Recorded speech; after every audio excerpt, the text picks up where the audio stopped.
ஸ்வஸ்திகா மற்றும் மிசாலி சஞ்சிதா.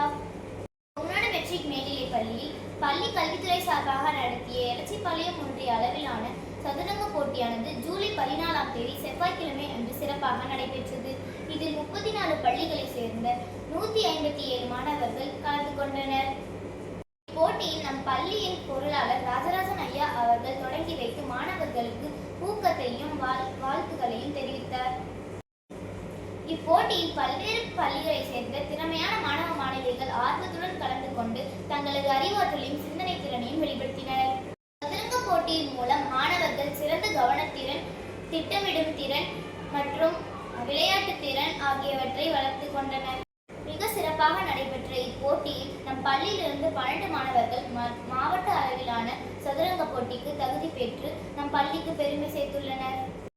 போட்டியில் வெற்றி பெற்ற அனைத்து மாணவர்களுக்கும் கலந்து கொண்ட அனைத்து மாணவர்களுக்கும் பள்ளியின் முதல்வர் திருமதி சாரதா அம்மா அவர்களும் துணை முதல்வர் திரு ரவிச்சந்திரன் ஐயா அவர்களும் மனமாற வாழ்த்தி பாராட்டினர். ஜூலை 15 காமராஜரின் பிறந்த நாள் கல்வி வளர்ச்சி நாளாக ஒவ்வொரு ஆண்டும் கொண்டாடப்படுகிறது. அதனை முன்னிட்டு நம் பள்ளியிலும் காமராஜரின் பிறந்த நாள் வெகு விமர்சையாக கொண்டாடப்பட்டது. பள்ளி நிர்வாக குழு உறுப்பினர்கள், முதல்வர் மற்றும் மாணவர்கள் அவரின் உருவப்படத்திற்கு மலர் தூவி மரியாதை செலுத்தினர். அதனைத் தொடர்ந்து 1 முதல் 5ஆம் வகுப்பு வரை உள்ள குழந்தைகள் காமராஜரின் வாழ்க்கை வரலாற்றுகளை உரையாக நிகழ்த்தினர். 6 முதல் 8ஆம் வகுப்பு வரை உள்ள மாணவ மாணவியர்கள் நடனம் மற்றும் நாடகத்தின் மூலம் அவரது பெருமையை எடுத்து கூறினர். அது மட்டுமில்லாமல் 1 முதல் 8ஆம் வகுப்பு வரை உள்ள மாணவ மாணவியர்கள் அவரது வகுப்பிலேயே காமராஜரின் சிறப்புகளை பற்றி உரையாக நிகழ்த்தினர்.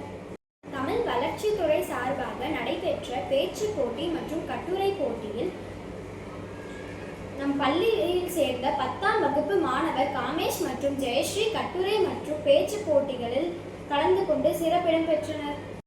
ஜூலை 17 வெள்ளிக்கிழமை அன்று நம் பள்ளியில் ஆடி மாதத்தை வரவேற்கும் விதமாக கேஜி முதல் 5ஆம் வகுப்பு குழந்தைகள் தேங்காய் சுட்டு மகிழ்ந்தனர். புது தேங்காய் துளையிட்டு அதற்குள் பச்சரிசி, பருப்பு, வெல்லம், எள் ஆகியவற்றை நிரப்பி மஞ்சள் பூசப்பட்ட அழிஞ்சல் குச்சில் சொருகி நெருப்பில் சுட்டு இறைவனுக்கு படைத்து தாமும் உண்டு நண்பர்களுடன் மகிழ்ந்தனர். கேஜி குழந்தைகளுக்கு இந்த வார செயல்பாடாக நல்ல பழக்க வழக்கங்களை பின்பற்றுதல் பற்றி மாணவர்களுக்கு எடுத்துரைக்கப்பட்டது. தமிழ்நாடு அரசு சார்பாக திரையிடும் குழந்தைகளுக்கான சிறப்பு திரைப்படமான கற்றறிவான் என்ற விழிப்புணர்வு திரைப்படத்தை 3 முதல் 12ஆம் வகுப்பு வரை உள்ள மாணவர்களுக்கு காண்பிக்கப்பட்டது. இதன் வாயிலாக மாணவர்கள் கல்வியின் முக்கியத்துவத்தை அறிந்து கொண்டனர். மேலும் என் செய்திகளை அறிந்து கொள்ள தொடர்ந்து இணைந்திருங்கள் கொங்குநாடு மெட்ரிக் நியூஸ் எக்ஸ்பிரஸ் உடன். வீடியோ பாருங்க, மறக்காம சப்ஸ்கிரைப் பண்ணுங்க. நன்றி, வணக்கம்.